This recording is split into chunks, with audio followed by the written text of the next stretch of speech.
Chapitre 25. Contre la montre. Mon impatience ne me quitta pas, même quand l'avion se posa sur le tarmac.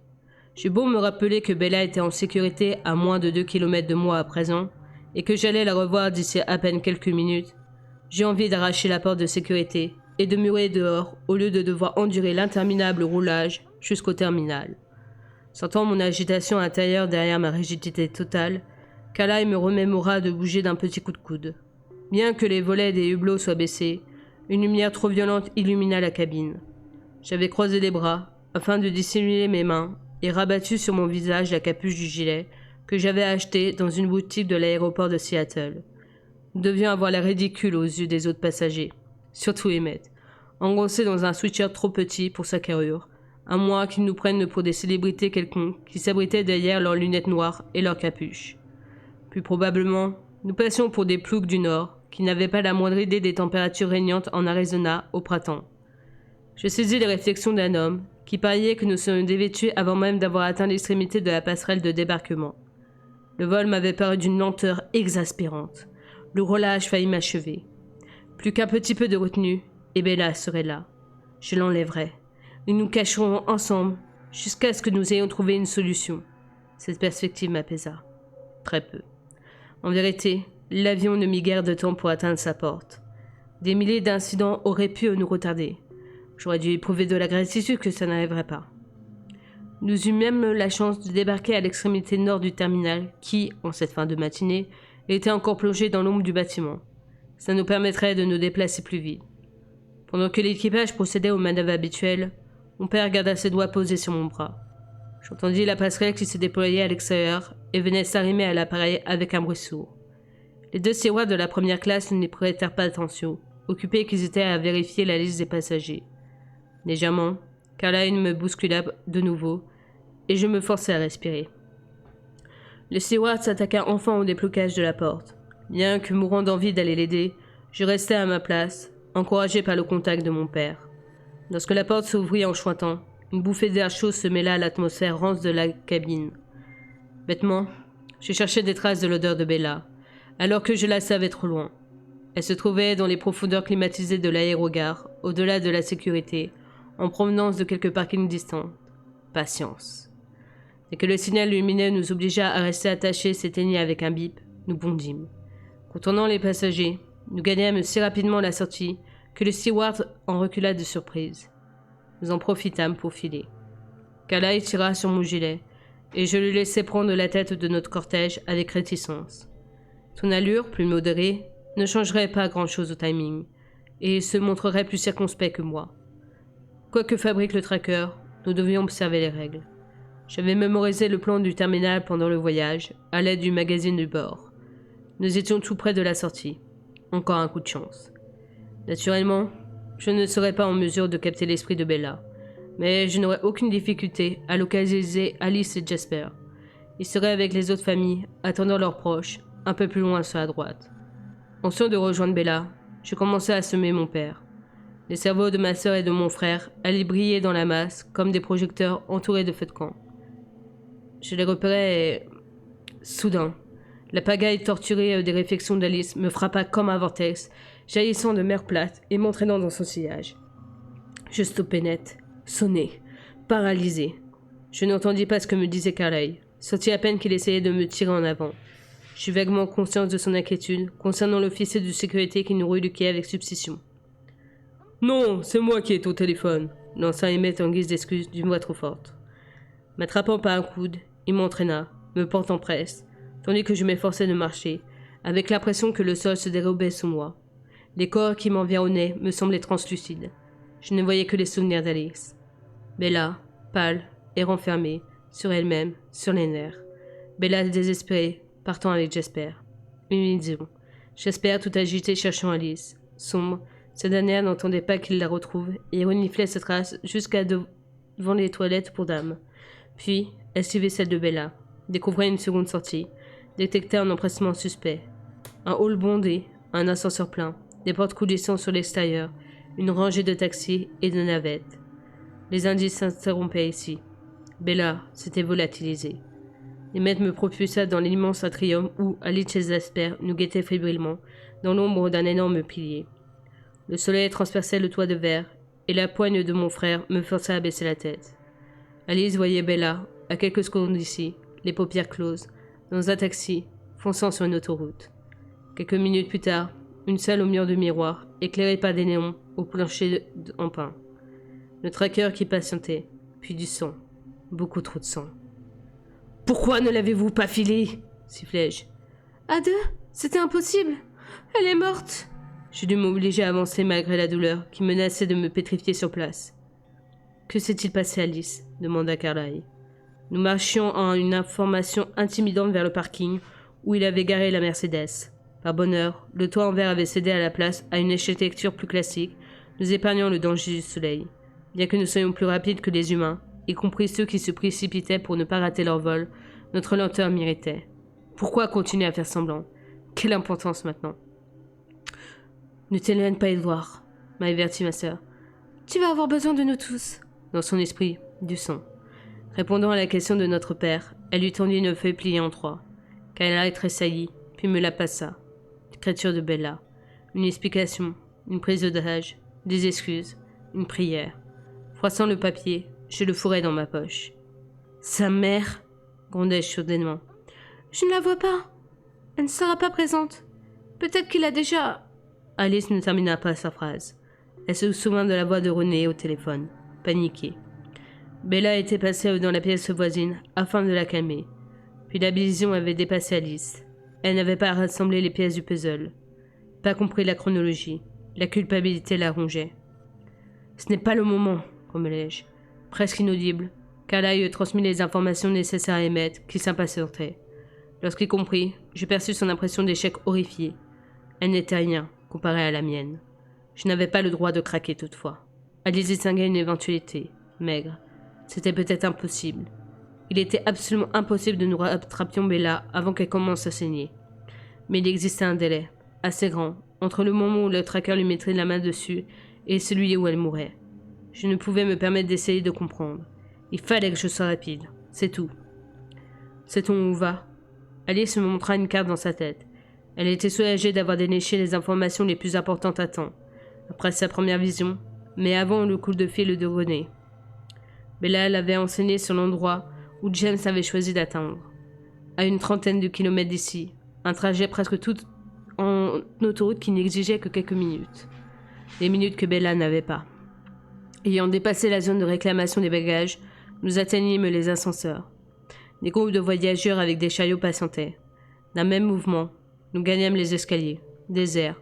En moins d'une seconde, nous grimpâmes au parking. Jasper s'élançait, quand Alice le retint vers le bras. Quel que soit le véhicule que nous empruntons, la police cherchera son propriétaire. La voix rapide, ensoleillée, étincela dans son esprit, flouté par la vitesse. Un gyrophare, un barrage routier, un accident. Ce n'était pas très clair. Tout le monde se figea, incertain. Le temps pressait. J'emportais trop rapidement les rangées de voitures, tandis que les autres se ressaisissaient et me suivaient d'un pas plus lent. Le parking était relativement vide, on ne me verrait pas. Alice ordonna à Carlyle de prendre sa trousse de médecin dans le coffre de la Mercedes. Il en gardait une dans tous ses véhicules en cas d'urgence. Je m'interdis d'y penser. Nous n'avions pas le loisir d'être pointilleux. La plupart des voitures étaient de gros SUV ou des berlines familiales, certains plus rapides que d'autres.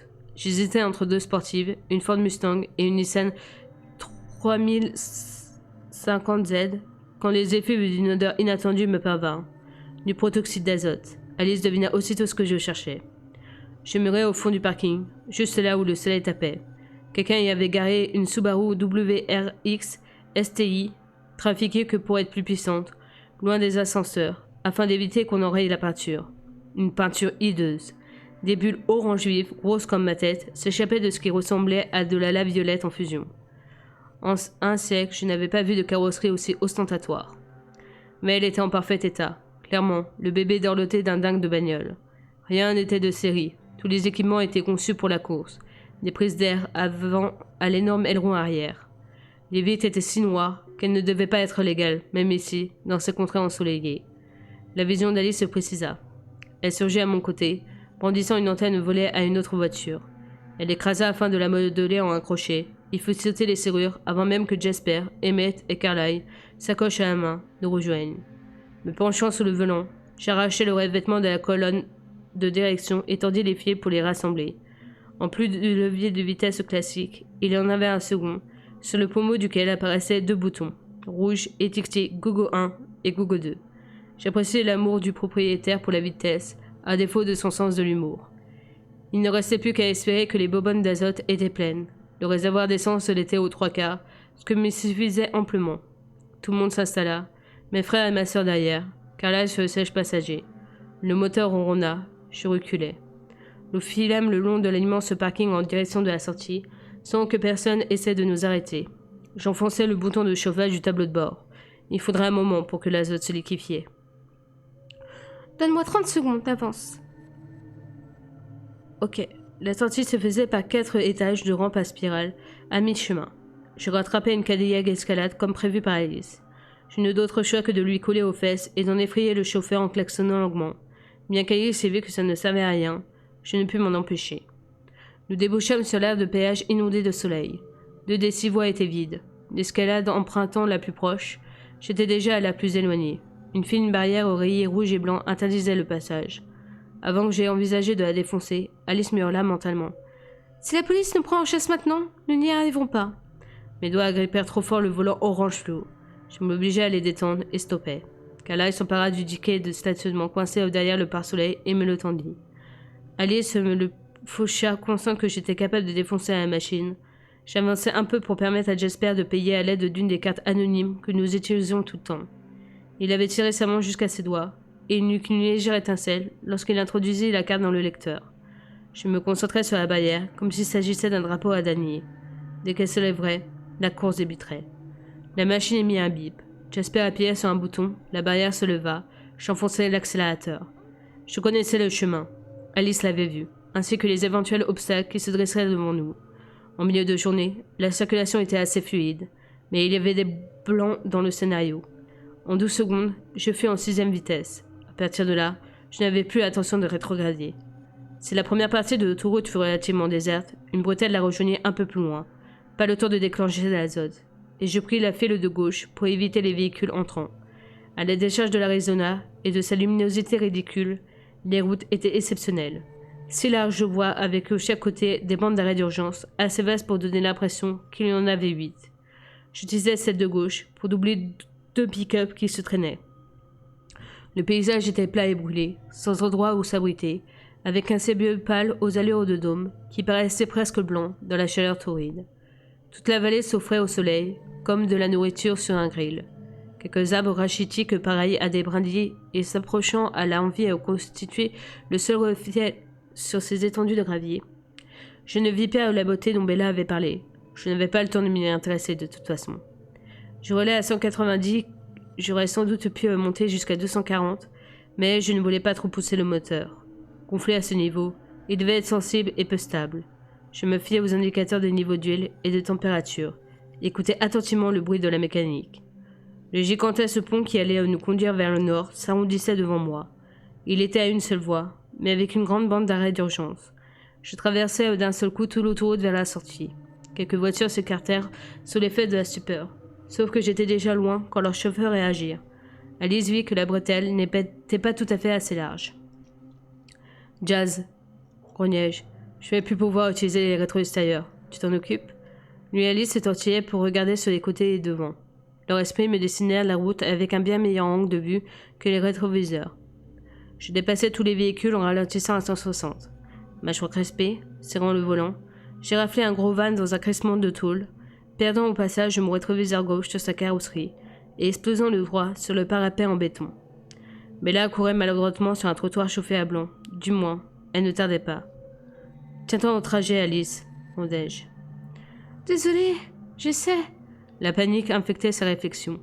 Bella souriait vers un parking. Du moins, elle ne tarderait pas. « Arrête !» Fermant les yeux, Alice s'efforça de me voir que le bitume. Conscient que ces images avaient le pouvoir de me rendre impuissant, je les chassais. Ce fut moins difficile que je ne l'avais cru. Il n'y avait plus que la route. Je la voyais à 360 degrés et avec 30 secondes d'avance sur la réalité. Je déboulais sur la voie express, en direction du nord, couperait toutes les voies à 210 km/h pour gagner celle de gauche. C'était comme si nos trois esprits n'en faisaient plus qu'un seul, organisme totalement concentré et plus efficace que les parties le composant. Je distinguais les aléas de la circulation, les solutions à chaque ralentissement. Nous passâmes sous deux ponts, si vite que les points d'obscurité ressemblèrent à des lumières stroboscopiques, 233 km/h. À 15 secondes de moi s'ouvrait une bulle d'espace vide. Regagnant la voie centrale, j'enfonçai le bouton rouge marqué GoGo 1, le moment idéal. Aussitôt, le protoxyde d'azote propulsa la Subaru comme un boulet de canon. 250, 275. Bella poussa une porte vitrée donnant sur une pièce sombre. Du moins, elle ne tarderait pas. Alice se concentra.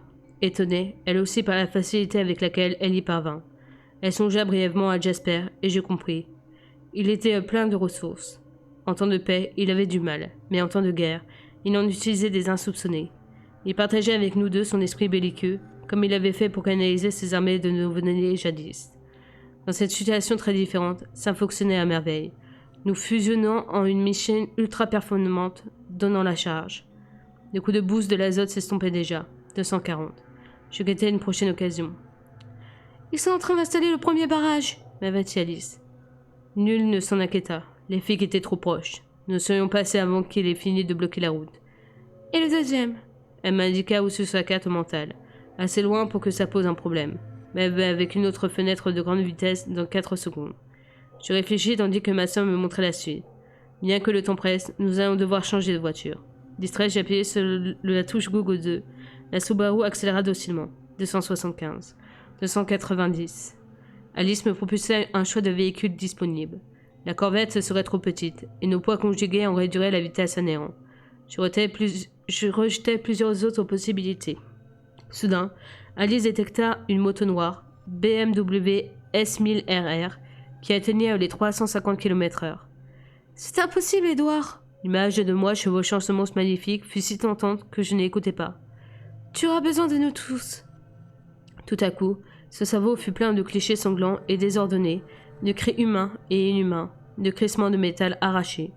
Carlyle se tenait au milieu de ce chaos, les mains dégoulinant de rouge. J'espère m'empêcher de quitter la route. Il maîtrisait mes émotions avec tant de force que, un instant, je crus que ses doigts m'étranglaient. Ensemble, nous ramenâmes mon cerveau sur le trajet. L'essentiel était derrière nous. Le véhicule importait peu.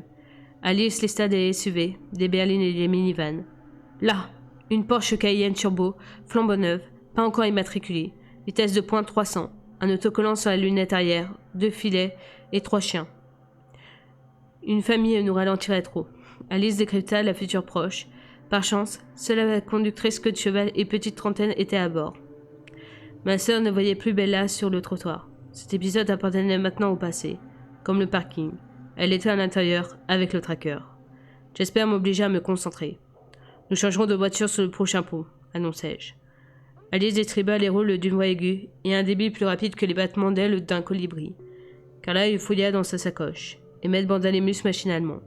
Je doublai l'approche blanche. Il me déplut de rétrograder en 4e. Bella pérait de sa douleur chaque seconde perdue. La moto accéléra, et je reprimai un soupir. Le pont était à 600 mètres, ne projetant qu'une ombre d'une quinzaine de mètres. Le soleil était quasiment à la verticale à présent. J'entrepris d'inciter le SUV à aller sur sa gauche. Sa propriétaire changea de voie, moi aussi, et je me déplaçai à cheval sur la sienne.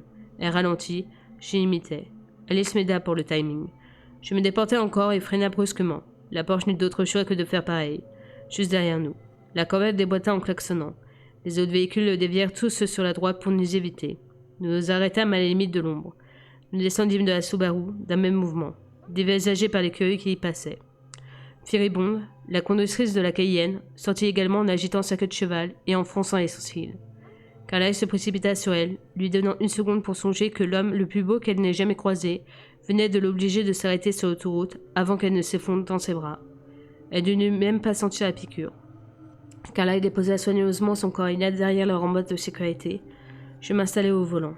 Alice et Jasper étaient déjà assez à l'arrière, Alice tenant la portière à Emmett qui, accroupi près de la Subaru, guettait son signal. Elle vérifia la circulation, attendit le moment où les dégâts seraient moindres. « Maintenant !» cria-t-elle. Emmett lança la STI de mauvais goût sur les voitures qui arrivaient. Elle partit sur la droite et provoqua un carambolage. Crissement de frein enfoncé, froissement de tôle. Explosion d'airbag. Quelques blessés sans gravité. La police, qui nous poursuivait, n'était pas loin. Le fracas s'estompa. Carla et Emmett ayant bondi à bord, je fonçais déjà, anxieux de rattraper les quelques secondes que nous venions de gaspiller. Le tracker dominait Bella de toute sa taille, caressant sa joue. Le massacre allait commencer. 270 km/h. De l'autre côté de l'autoroute, 4 voitures de patrouille filaient, toutes sirènes hurlantes, vers l'accident que nous avions provoqué. Personne ne prêta attention au SUV familial qui se dirigeait vers le nord. Plus que 2 sorties. 290. La Porsche répondait bien, et je ne me souciais pas d'animer le moteur de ce tank de qualité germanique. Il en aurait fallu beaucoup. C'était les pneus qui m'inquiétaient. Ils n'étaient pas prévus pour rouler à cette vitesse. Et je ne tenais pas à ce que l'un d'eux éclate. Malgré moi, je levai le pied. 257. Nous approchions de la bretelle. Je doublai un camion et me déportai sur la droite. Alice me montra les lieux. Un carrefour en haut de la sortie, un feu qui passait à l'orange. Dans une seconde, une flèche verte indiquerait à 2 files de véhicules venant à l'ouest qu'elles pouvaient tourner au milieu de l'intersection. Prions pour que les pneus tiennent le coup. J'enfonçai l'accélérateur.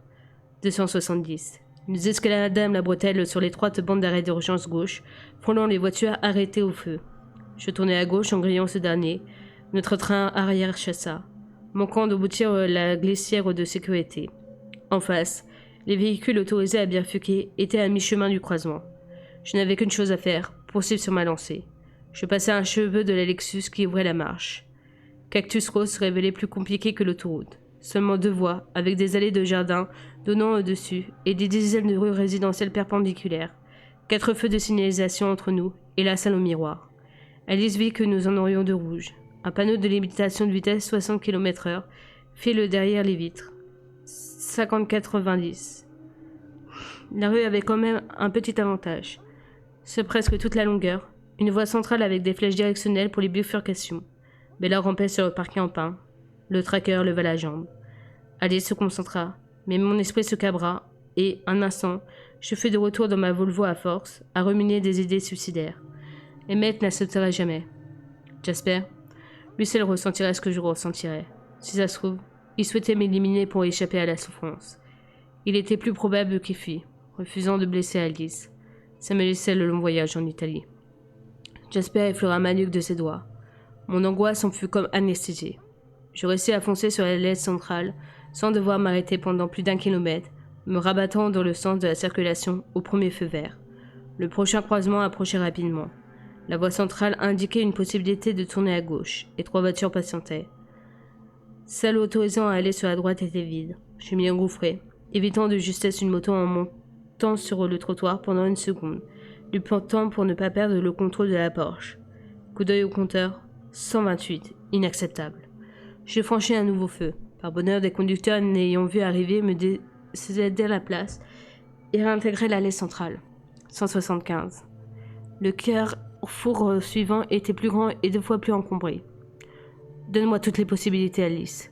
Les voitures se figèrent dans sa tête et elle fit tourner à l'inverse des aiguilles d'une montre, puis dans le sens opposé. Je les vis s'étirer verticalement, puis horizontalement. C'était serré, mais il y avait quelques trous. Je les mémorisais. 190. Si à cette allure je jetais une autre véhicule, les 2 voitures seraient détruites. Nous serions alors contraints de courir en plein soleil. Les gens remarqueraient quelque chose. J'étais le plus rapide. J'ignorais ce que les badauds raconteraient, extraterrestres, démons ou armes gouvernementales secrètes, mais je savais que des histoires se répandraient. Et après, comment sauverais-je Bella si les autorités immortelles venaient de poser des questions? Il était exclu d'alerter les Volturi, à moins que j'arrive trop tard. Sauf que Bella hurlait. Jasper augmenta ma dose d'anesthésion, et un engourdissement envahit ma peau et mon cerveau. En fonçant le champignon, j'ai pris la voie d'en face. J'eus juste assez d'espace pour zigzaguer entre les autres véhicules qui roulaient si lentement par rapport à moi que j'avais l'impression d'esquiver des objets statiques. 210. Je me fraîchis un passage à travers l'intersection bloquée, réintégrai la file de droite. « Bien joué !» lança Emmett. 225. Le dernier feu serait vert. Alice avait une autre idée, cependant. « Prends à gauche !» m'ordonna-t-elle. Elle m'indiqua une étroite rue perpendiculaire, derrière le centre commercial qui abritait le studio de danse. Les trottoirs étaient plantés d'eucalyptus, aux feuilles tremblotantes, plus argentées que vertes. L'ombre dentelée qui projetait suffisait presque à nous protéger des regards inopportuns. « Ralentis !» Nous n'avons pas. Si elle nous entend, elle meurt. De mauvaise grâce, je m'exécutais. D'ailleurs, le virage était si serré que j'aurais renversé le SUV si je n'avais pas obéi à Alice. Doucement. Mâchoire serrée, je freinais, descendant à 175 km/h. Jasper, reprit Alice, si vite que ses paroles furent quasiment silencieuses. Contourne le bâtiment et déboule par l'entrée principale. Nous autres passerons par derrière. Prêt, Carlyle? Des éclaboussures de sang sur les miroirs fracassés, des marques sur le parquet. Je garai la Cayenne à l'ombre de l'un des hauts arbres, dans un crissement de pneus à peine perceptible. Un mur de parpaing de 2,50 m séparait la zone résidentielle du centre commercial. En face, des maisons en stuc serrées les unes contre les autres. Tous les stores étaient baissés contre la chaleur. Dans une synchronisation parfaite, favorisée par Jasper, nous descendîmes vivants sans claquer les portières. Les bruits de la circulation alentour nous couvriraient sûrement. Il s'était écoulé un quart de seconde peut-être. Nous franchîmes le mur, évitant la bande de gravier à sa base, pour atterrir en souplesse sur les macadams. Une ruelle courait derrière l'édifice, des poubelles, des cajots en plastique et la sortie de secours. Je n'hésitais pas, voyant déjà ce qui se passait de l'autre côté de la porte, ou ce qui allait se passer dans un instant. M'inclinant de façon à ne laisser aucune chance de fuite au tracker, je me jetai sur le battant.